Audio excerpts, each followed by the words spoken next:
Tonight on News Hour, 2024 ends with uncertainty as Nigerians grapple with mounting challenges. Tax reform saga continues as Bauchi government fires back at presidency over alleged misrepresentation. Oil price relief in sight as Warri refinery resumes production. On the foreign scene, South Korea releases Jeju air crash victims to families. Hello and welcome to the News Hour tonight on Trust TV. Over the next hour, we will bring you details of events and stories from different parts of Nigeria and, of course, the nation's capital, Abuja, and developments on the international scene. I am Aisha Salihu. Thank you so much for joining us. As 2024 draws to a close, Nigerians grapple with uncertainty over the challenges that lie ahead. The year was marked by harsh economic realities, rising insecurity, and a turbulent political landscape. Trustee Vice Ibrahim Ismail looks at the major issues that dominated headlines this year. From soaring petrol prices to a cost of living crisis fueled by exorbitant food prices, 2024 stands out as one of the toughest years for Nigerians. In November, inflation surged to a nearly 30-year high of 34.6%, with food inflation hitting a staggering 39.93%, up from 32.84% in November 2023. We never expect this level of inflation. It is about 34% now, against the government plan as a last year that is going to be 21%, which is about 50% reduction. So we didn't expect that. Then another thing that actually happened is the level of unemployment. If you recall the NBA statistics, most Nigerians against it because the basis they are using, we don't agree with it because there is more unemployment. Why their own report is saying there is more employment. That's a big issue. Well, honestly, as it is Nigerians should have cautious optimism when it comes to hope. You must be cautious of the kind of hope. So I would advise that from January, plan yourself how to be much more economical in your plans, because this is Nigeria and we don't play for force majeure, natural disaster or act of God, but you have to be conscious of yourself. Go for what you need, not what you want at this point in time in Nigeria.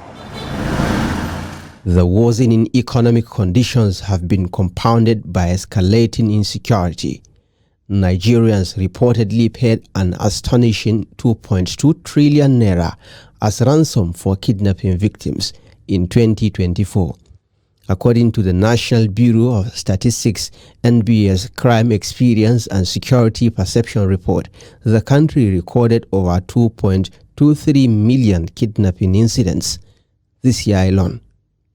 Now, I recall that I went through the president's manifesto before he became president, and he captured a lot of gray areas in his manifesto where he intended to tackle insecurity. And from what I saw in his manifesto, he's not touching on some of the things he itemized in his manifesto that he was going to use to see how to combat insecurity in the country. But by and large, I think that the president and the security agencies, they have a robust working relationship, where we expect that the president, even in the last budget, in the 2020-2025 budget, we saw an increment from the 2024 budget to the 2025 budget. Almost $1 trillion naira was added to the current security budget. But it's not about the budget.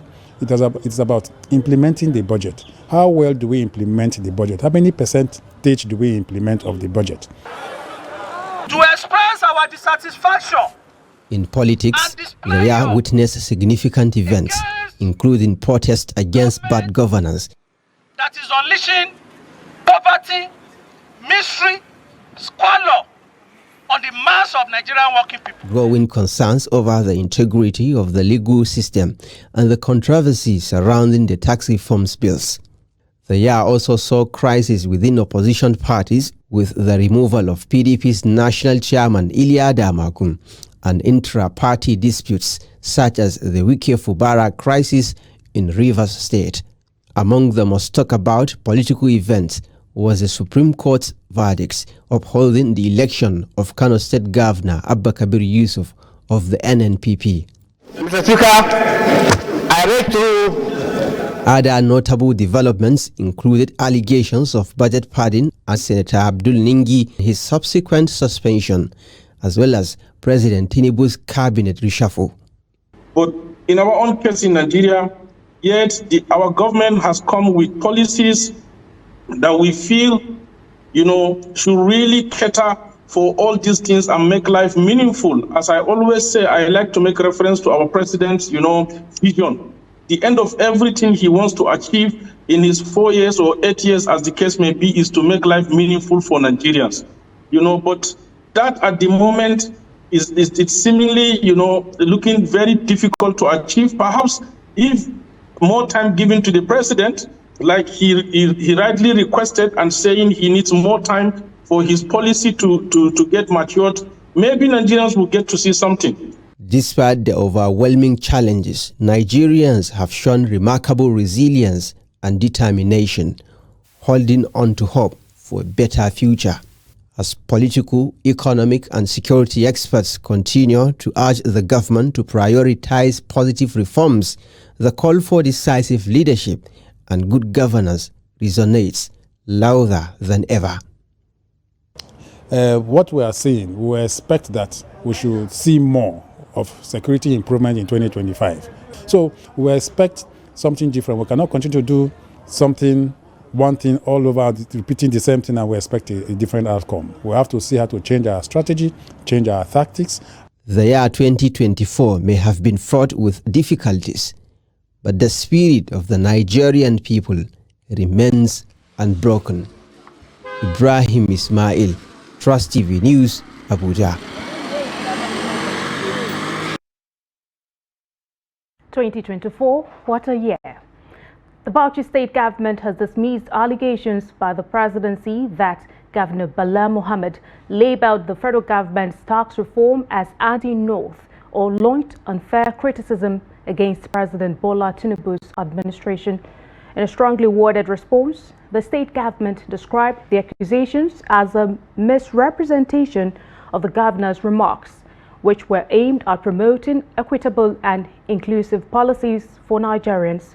Governor Mohammed's position, the government clarified, was a cautionary appeal to avoid reforms that could deepen the economic hardship faced by citizens.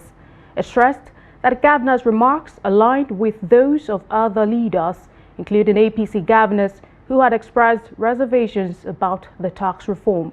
The government accused the presidency of bypassing critical stakeholder engagement and disregarding recommendations from the National Economic Council to revisit the proposal.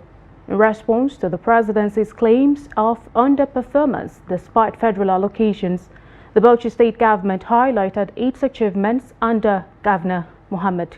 The state government dismissed accusations of poor governance, citing multiple awards for transparency, accountability and development, including ICANN's Best Governor Award for Financial Management. It noted that Bauchi remains one of the safest states in the Northeast thanks to strategic investments in security infrastructure. The government described the presidency's response as a diversionary tactic to shift attention from the unpopularity of the tax reform proposal. It called on the federal government to embrace constructive dialogue and collaboration with stakeholders, emphasizing that governance must prioritize inclusivity and national cohesion over political posturing.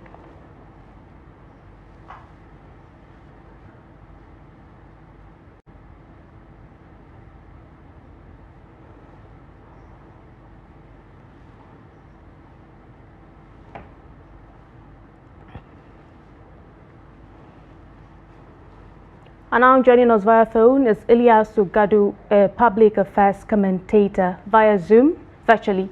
Thank you so much, Ilyasu, for joining us on the News Hour tonight. Good evening. I wish you a happy New Year in advance, and the viewers too. Thank you so much. The tax reform bills have been the subject of national debate, and now Governor Bala has been one of the loudest voices against it. I'm sure you'll agree with me. What do you make of his issues with the presidency? I don't think there should be any controversy on this matter, because first of all, His Excellency Governor Bala Mohammed of Bauchi State is constitutionally, within his rights to express his opinion on any issue in this country, as long as it is within the constitutional bounds. And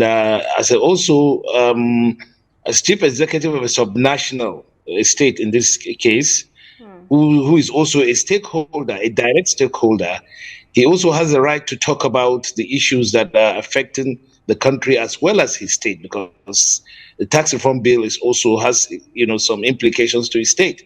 So within those bounds, he's quite right to express himself and express the opinion of the state and the other governors. And let's not forget that this issue first came to light when the National Economic Council, produced its perspective on the tax reform bill, which was presented to Mr. President by the Vice President, who is the chairman of the National Economic Council. And in it, the governors, who are members of the National Economic Council, called on President Bola Ahmed Tinubu to review the issues and to take it back to the people for more discussions and more, perspectives by stakeholders around the country. So, Mr. President's remarks on that occasion was that he wasn't going to entertain the perspectives of the National Economic Council, and he was going to take it to the National Assembly. He should go through the process. So at the National Assembly, a lot of controversies arose about the bill itself. So, and then, of course, just recently, the Mr. President granted a media chat, and he said that he wasn't going to go back on his on the proposals, even though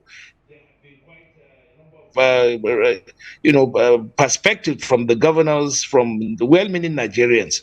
So, and he said he wasn't going to go back on the matter. And of course, Governor Bala Mohammed, who is, as I said, chief executive of a subnational, has a stake in what is happening, and he made those statements. And I think it's within his rights to make those statements. And of course, the presidency overreacted and were panicky about what he said, which I think is uncalled for, really. Okay, Ilyas, you'll agree with me, there has been talks, back and forth from Bauchi state government and now to the presidency. I'd like to hear from you. Would you say these are seeming personal attacks? I mean, are they good for the polity? No, I don't think the presidency was unduly sensitive on the matter, because this is a matter that affects the public, affects the generality of Nigerians, and a lot of people have come up with their views, their opinions. And Mr. President should not be acting like a dictator. He must allow the views of people around the country to be able to be heard. And of course, a lot of people have come up with the view that there's a lot to be done. This is not just the perspective of Bala Mohammed as a governor, as a person, but it's the views of Nigerians, majority of Nigerians, who have asked Mr. President to go back and work on it. Now he should take that in his stride. He shouldn't look at it as if it's a personal attack, because at the end of the day, as he himself said, we are looking for something, a win-win for everybody in this country. And it's not a matter in which the presidency should get unduly insensitive and go to the extent of even trying to cast aspersions. I think it's unfortunate. I think people should be allowed to air their views, whether they're governors or even ordinary Nigerians. And as you know, there has not been much wide consultations on the tax reform bill. And that's what people are saying. And if Mr. President is foreclosing those necessary discussions on the tax reform bill, then it's unfortunate. And people have to make their views known. We are not in a dictatorship.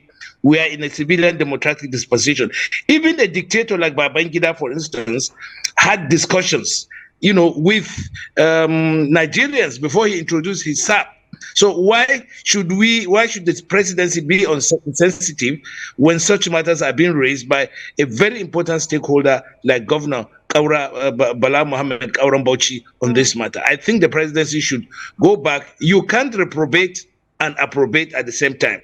Okay. If you are giving out this, if you are putting out this bill for discussions by Nigerians, you should not foreclose any discussions. You must be open. You must allow people to air their views, especially people like governors whose input are very, very important. I think that's the perspective we should look at it, not to look at it from a personal angle or personal abuse, right, that the presidency is trying to allude Very to. well, then. I was actually going to ask if you think the presidency's comments were over the top, but clearly you have stated that they are quite over the top and everyone has the freedom to speak their minds. Thank you so much. There we have been speaking with Ilyasu Gadu, who is a public affairs commentator on the tax reform saga between Bauchi State government and the presidency. And now, away from that, in energy matters, oil marketers and the Nigerian Midstream and Downstream Petroleum Regulatory Authority have said the prices of refined petroleum products are to drop further following the commencement of operations at the Warri Refining and Petrochemicals Company Limited. Dealers in the downstream oil sector said competition in the space would now be stiffer, as domestic refiners would be forced to reduce prices to get buyers. They stated this on Monday following the announcement by the Nigerian National Petroleum Company Limited that the 125,000 barrels per day Warri refinery in Delta State had commenced operation. NNPCL also announced plans to begin the export of locally refined products to foreign countries in exchange for foreign currency. The development comes barely a month after the commencement of operations at the 60,000 barrels per day Old Port Harcourt refinery in Rivers State. To bilateral relations, the federal government has reaffirmed its commitment to peace and stability in West Africa amid accusations from Niger's junta leader, General Abdulrahman Chani, who alleged that Nigeria and France were colluding to destabilize his country. In a statement, the Minister of Foreign Affairs, Ambassador Yusuf Tugar, dismissed the claims as baseless and emphasized Nigeria's respect for Niger's sovereignty and territorial integrity. He highlighted the shared historical, cultural, and economic ties between the two nations, urging calm and constructive engagement. The federal government outlined key measures to address the situation, including fostering dialogue with Niger's leadership, mitigating humanitarian challenges in border communities, and collaborating with regional and international partners to promote reconciliation. Tugar reiterated that Nigeria remains committed to diplomacy, mutual respect, and peaceful resolutions, expressing optimism for a stable and prosperous future for both nations. Now, the Department of State Services has arrested Mahdi Shehu, a Kaduna-based activist and whistleblower, following a viral video in which he allegedly claimed the Nigerian government planned to establish a French military base in the northwest. Despite deleting the video, it gained significant online traction, raising national security concerns. Security sources confirmed Shehu's detention in Kaduna with directives reportedly issued for his arraignment. Shehu's lawyer, Mustafa Abubakar, revealed he learned of the arrest through the activist's family but could not provide additional details as he was out of Kaduna. The DSS has yet to issue an official statement on the matter. This is not Shehu's first encounter with law enforcement. In February, he was arrested and detained in Abuja following a petition from a law firm representing former Attorney General Abubakar Malami and his family. Borno State Governor Professor Babagana Zulum has unveiled plans to procure electric vehicles to ease transportation costs for Maiduguri residents while pledging to rehabilitate key infrastructure damaged by the September flood. This announcement came as the Flood Relief Disbursement Committee submitted its final report to the governor at the Borno State Government House. Trustee Beatrice Korutsi reports on this and more. The Flood Relief Disbursement Committee convened at the Borno State Government House to present its final report after 4 months of work directed by Governor Zulum. Led by Chairman Engineer Baba Bukar, the committee disclosed that it had distributed 18 billion naira along with food and non-food relief items to 100,000 and 1,330 households impacted by the disaster.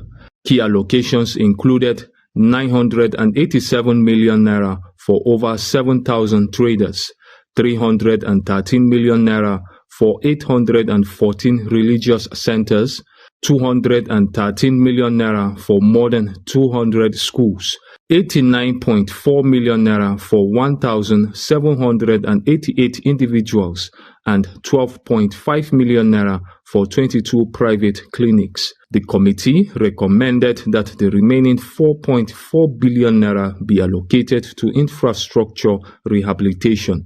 Governor Zulum assured the public that the recommendations would be implemented and directed the establishment of a permanent disaster response office within the State Emergency Management Agency, SEMA.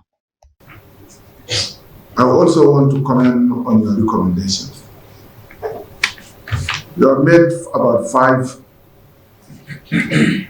solid recommendations, and I want to assure you that government will implement your recommendations.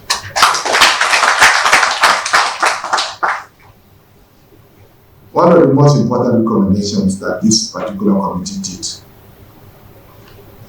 is that of the establishment of permanent disaster response structure within the State Emergency Management Agency. Inshallah, we shall do so.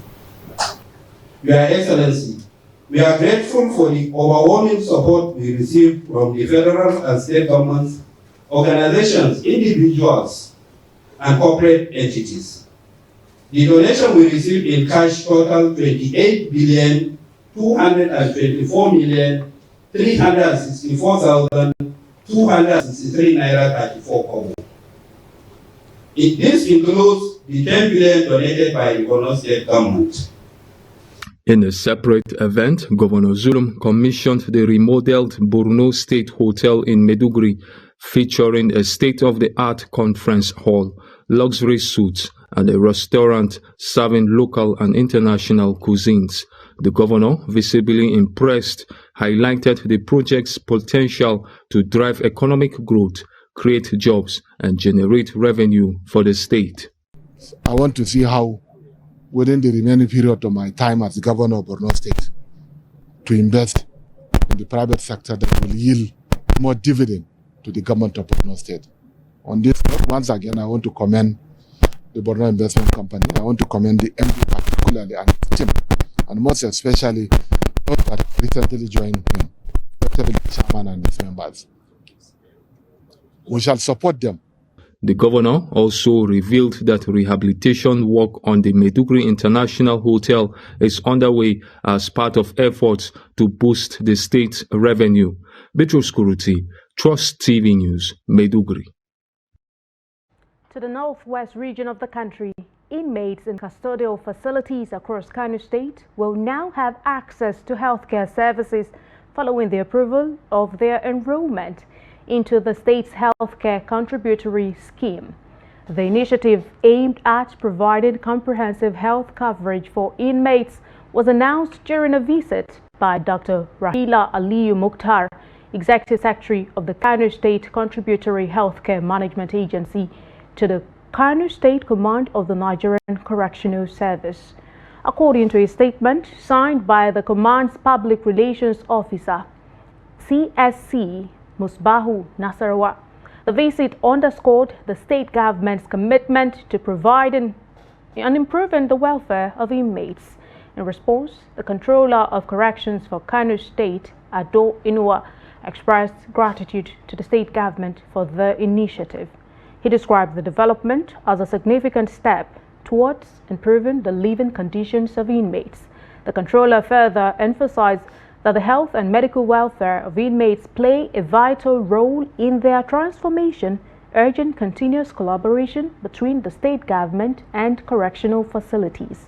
The new policy is expected to cover routine medical checkups, emergency treatments, and other essential health services, reinforcing the state government's commitment to social welfare and justice.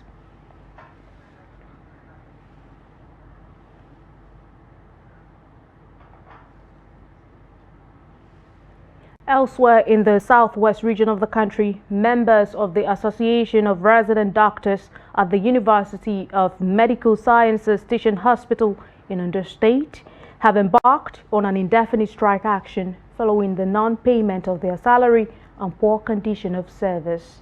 In a statement to announce the strike action on Tuesday, the president of the ARD in the state, Olaugbe Kehinde, said the doctors have been overstretched and could no longer work due to non-payment of their arrears and other benefits. Olaugbe noted that many doctors in the state have resigned from the job, while others left without prior notification due to poor conditions of service.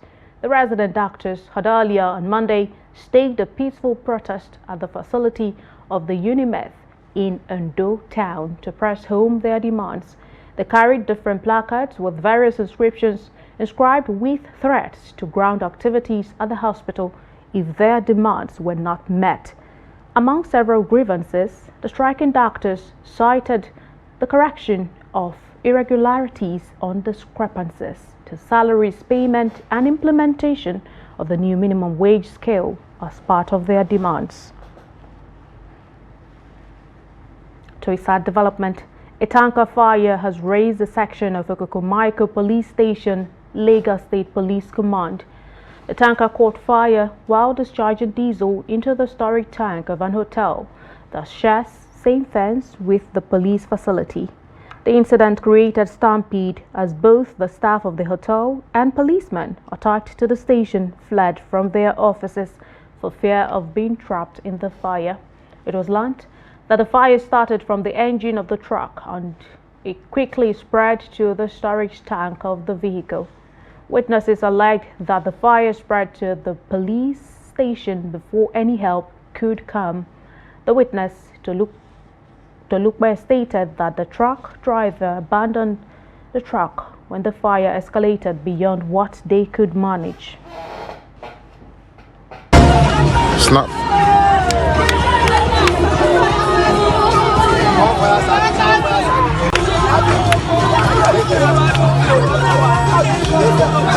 Huh?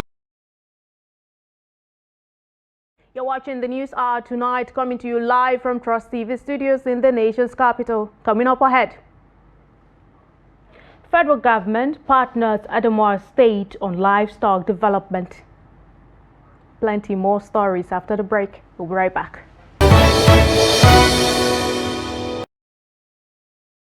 Welcome back. It's nice to have you join us again on the News Hour tonight on Trust TV. Let's take another look at some of our top stories. 2024 ends with uncertainty as Nigerians grapple with mounting challenges. Tax reform saga continues as Bauchi government fires back at presidency over alleged misrepresentation. And now moving on to other stories. The Kaduna State Pilgrims Welfare Agency has commenced the payment of 61,080 naira to each of the 6,239 pilgrims who performed Hajj through the state in 2023. These reforms were received by the agency from the National Hajj Commission of Nigeria. NAHCON has specifically stated that the refunds are due to an interruption in the electricity supply during the pilgrim stay at Muna, which affected the cooling systems and consequently caused inconvenience to the pilgrims. A statement signed by the spokesperson of the agency, Yunusa Muhammad Abdullahi, explained that each pilgrim would receive the sum of 61,080 naira, noting that these funds will be disbursed directly into the accounts of the affected pilgrims. The statement called on the affected pilgrims who have not yet submitted their details to approach their local government registration officers for documentation and verification. The details required for verification include passports and bank account details. Now, the Minister of Livestock, Meha, says the federal government is set to harness Nigeria's vast livestock resources, including 25 million herds of cattle and 50 million herds of sheep. The minister made the disclosure during a visit to Governor Ahmadu Umaru Fintiri of Adamawa State in Yola as part of a collaborative move to mitigate the perennial herd of farmer conflicts in the state. Trustee Vice Gibson Swadigo tells us more. Mukhtar Maiha, Minister of Livestock, led members of his entourage to the office of the Adamawa State Governor Ahmadu Umaru Fintiri on a courtesy visit. While commending the governor for developmental strides, the minister highlighted the importance of taking development to the grassroots level, which aligns with the governor's efforts. Idi Mukhtar acknowledged the impressive infrastructure development and urban renewal projects across Adamawa State, noting that these developments will serve as a blueprint for future generations in the state.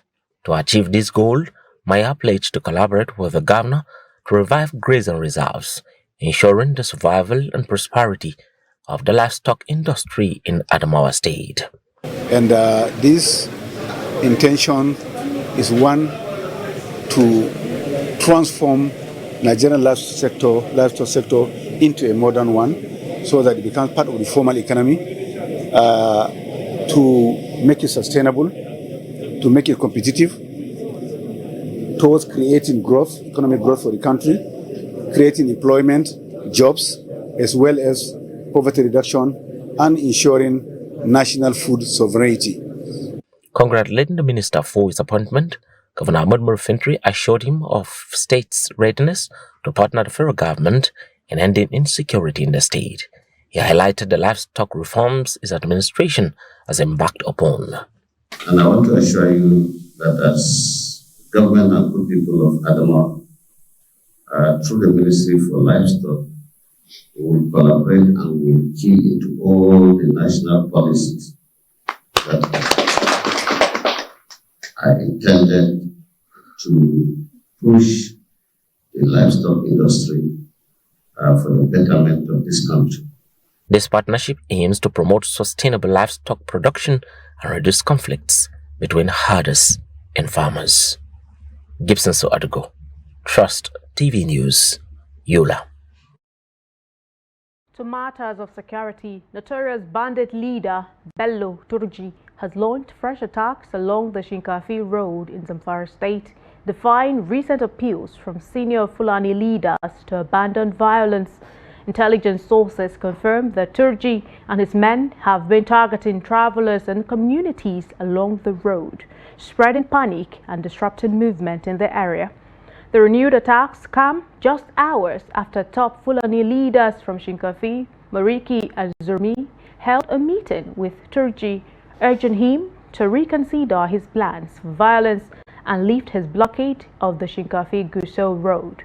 During the weekend, the leaders appealed for calm and pleaded with Turji to abandon plans for abductions and killings, particularly in Zamfara and neighboring Sokoto State. They also requested the reopening of critical routes to allow free movement of people and goods. Meanwhile, the defense headquarters has described notorious bandit kingpin Bello Turji as a dead man walking, following his recent threats against the military and communities in Zamfara State. Turji, in a viral video, challenged the military, accusing it of targeting elderly people and demanding the release of a detained associate, Baka Wurgi. He further threatened to unleash terror on Zamfara residents in 2025 if his demands were not met. Reacting during the end of the year briefing in Abuja, the Director of Defense Media Operations, Major General Edward Buba, dismissed Turji's threats as empty rhetoric, vowing that the bandit leader would meet the same fate as other terrorist commanders. He urged Nigerians to disregard terrorist propaganda about the Sokoto incident, saying terrorists thrive on propaganda. The Borno State Police Command has released its annual crime review for 2024, revealing the arrest of 721 suspects for various crimes, including kidnapping, armed robbery, sexual violence, terrorism, and homicide. A detailed breakdown of the command's crime statistics shows 65 cases of culpable homicide involving 140 suspects, 6 terrorism cases with 7 suspects, 14 cases of kidnapping with 34 suspects, and 109 cases of rape involving 117 suspects, among others. In December alone, the command apprehended 19 suspects, including a logistics supplier to terrorists, signaling its commitment to dismantling criminal networks in the state. The Commissioner of Police, Yusufu Mohammed, emphasized the command's focus on clearing improvised explosive devices in resettled communities. He assured the public that the command will enhance surveillance and sustain efforts to combat crime and criminality across the state. The 2024 review underscores the Borno Police Command's resolve to strengthen security and protect lives and property in the state. Our projection for 2025 is how do we key in to this grand Borno restoration. To key into that one, we have to align with the transitional justice system by enhancing police presence in such communities where displaced persons have returned, and ensure that there is community participation in terms of our policing priority, as well as protection and promotion of human rights. And see, these are dangerous weapons that are being used by these criminal elements, especially by the Malian group. The Malian group, those ones that we know them with the youth gangsterism, they use such type of knives to intimidate or harm or injure members of the public. So we are calling and cautioning members of the public to also understand that by the use of such type of dangerous weapon or be in possession of it, especially in a place that you are not supposed to make use of them, is a very serious offense.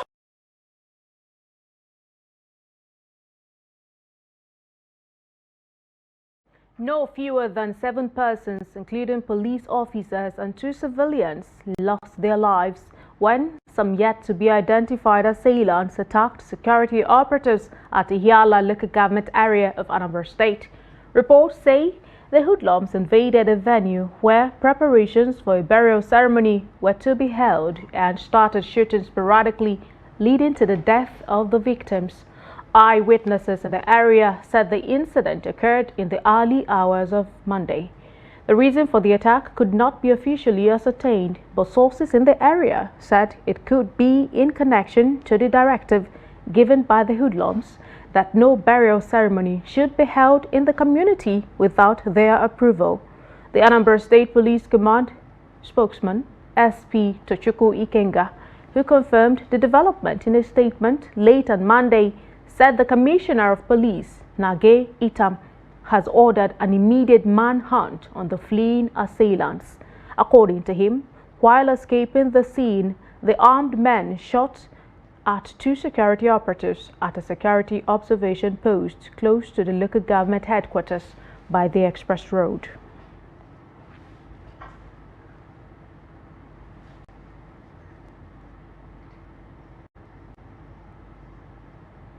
We'll go on a quick break now. The News Hour Tonight returns shortly.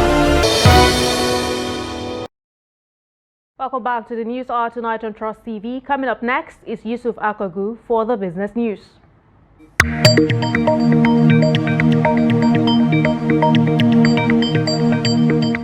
A research center has raised concern about the implications of China-Nigeria currency swap deal, warning that the initiative could subtly mortgage Nigerian national resources. In its end-of-year report released last week, the center outlined both the benefits and challenges of the deal, emphasizing the need for transparency and strategic management. According to the head of research at the center, Eugene Nweke, the $2 billion currency swap deal has the potential to enhance trade and investment between Nigeria and China, with trade between the two nations already accounting for nearly 30% of Nigeria's total foreign trade. The center urged lawmakers to review the currency swap policy, enact protective legislative frameworks, and ensure alignment with national interest. Wike also said that the deal will reduce reliance on third-party currencies like the US dollar by promoting the use of Chinese yuan and naira in transactions between the two countries. Nigeria's broad money supply has increased by 51% year-on-year to 108.96 trillion naira in November 2024 from 72.03 trillion naira in the corresponding period of 2023. According to the Central Bank of Nigeria (CBN) money credit statistic data released on Monday, the M2 recorded a 6-month increase since April 2024. Broad money supply represents cash and demand deposit as well as savings deposit, money market deposit, and time deposit. The increase in M2 reflects the high government domestic borrowing from the private sector, which was reflected in the data. The report also showed that the year-on-year money supply increased, followed positive component changes. Oil prices rose on Tuesday after data shows China's manufacturing activity expanded in December, but they are on track to end lower for a second consecutive year due to demand concern in top consuming countries. At the London market, Brent crude sell for $74 per barrel. For the pay basket, price moves up to $73 per barrel. And that's business. I am Yusuf Akogu.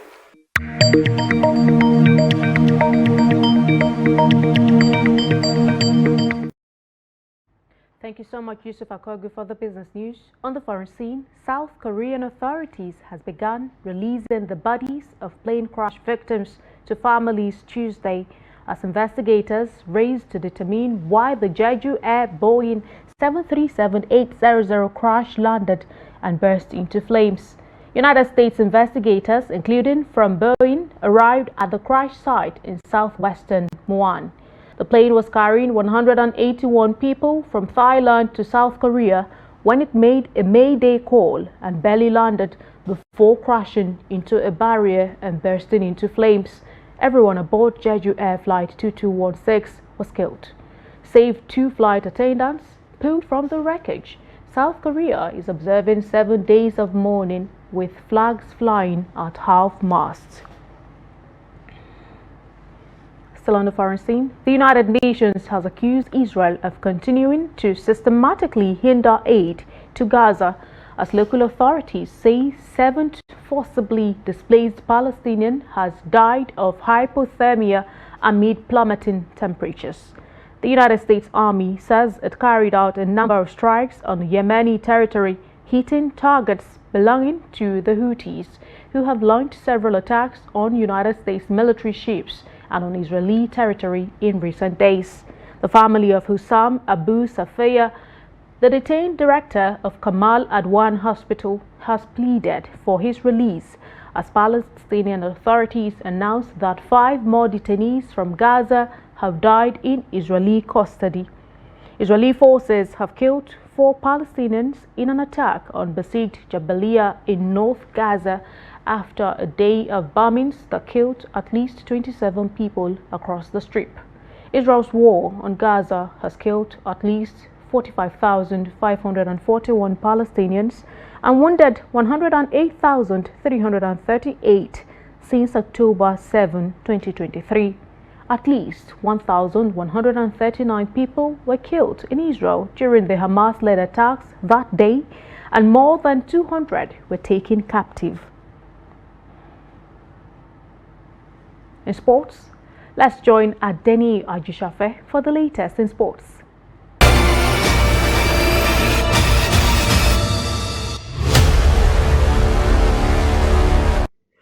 The 10th edition of Battle of Ages boxing bout has taken place in Lagos.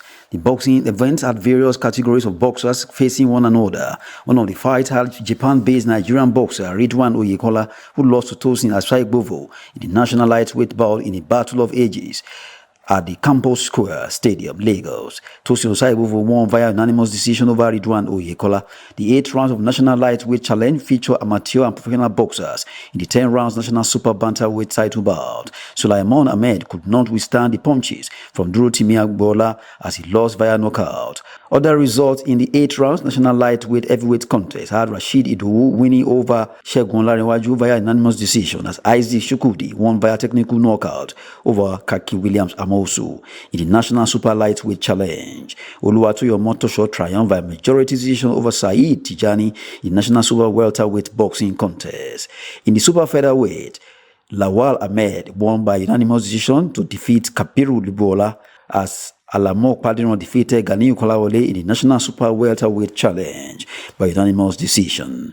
Promoter of the boxing bout had this to say. As a promoter, I've been doing promotion for many years back. So people have been demanding, the coaches, the club have been calling me to come and have a competition here in Lagos Island, of which the dream have come true now, and I'm so happy for their turnout today. President, Nigeria Boxing Board of Control MBBFC Rafiu Ladipo showered encomiums on the chairman of the last boxing promotions, Wasiu Alabi, for boosting development of boxing in Nigeria. This is what Nigeria needs. This is what has been happening all over the world. And you can see that Nigerians came out in their thousands to be part of this. And I want to congratulate the promoter, Alhaji Wasiu, the chief executive of the last promotion, for putting up this show. You have seen all the fights, quality ones, title ones, and everybody today has been happy. All bouts were sanctioned by the Nigerian Boxing Board of Control, NBBFC.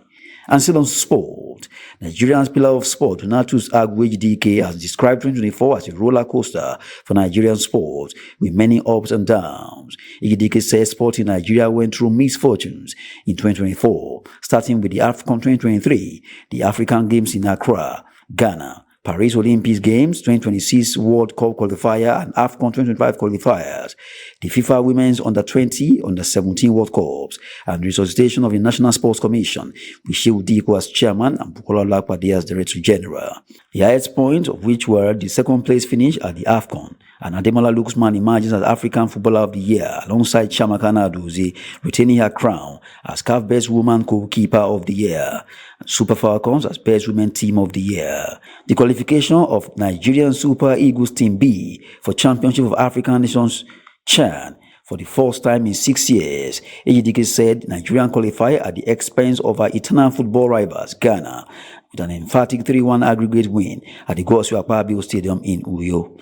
The pillar of sports praised the coach of D Tigress, Enawa Kama, for the outstanding performance of D Tigress at the Olympics as well as their dominance in Africa.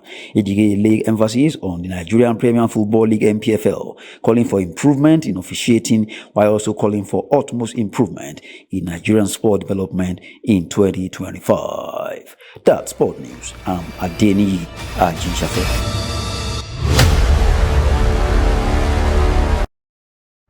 Thank you so much, Adeni Agishafe. Very well then, that's about the size of our package for you on the News Hour tonight from our team here in Abuja and other parts of the country. Do not forget, you can always follow us across all of our social media platforms and also join our YouTube live stream for more news, programs and documentary. I am Aisha Salihu. Thank you so much for watching. Have a good night.